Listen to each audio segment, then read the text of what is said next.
Yes, let us pray for the salvation of all of those who live in that totalitarian darkness. Pray they will discover the joy of knowing God.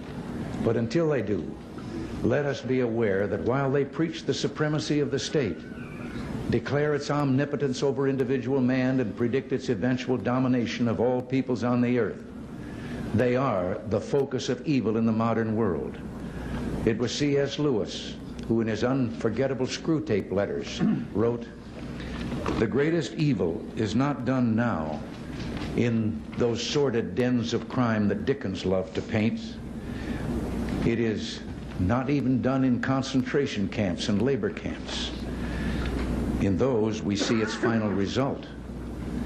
But it is conceived and ordered, moved, seconded, carried, and minuted in clear, carpeted, warmed, and well-lighted offices by quiet men with white collars and cut fingernails and smooth-shaven cheeks who do not need to raise their voice."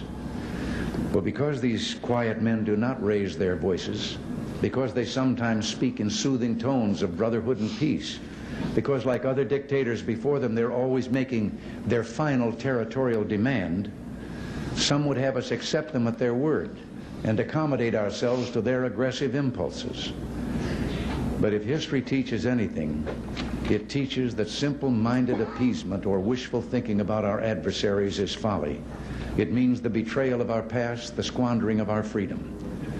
So I urge you to speak out against those who would place the United States in a position of military and moral inferiority.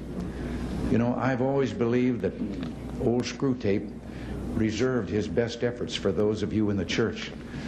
So in your discussions of the nuclear freeze proposals, I urge you to beware the temptation of pride, the temptation of blithely declaring yourselves above it all and label both sides equally at fault, to ignore the facts of history and the aggressive impulses of an evil empire, to simply call the arms race a giant misunderstanding, and thereby remove yourself from the struggle between right and wrong and good and evil.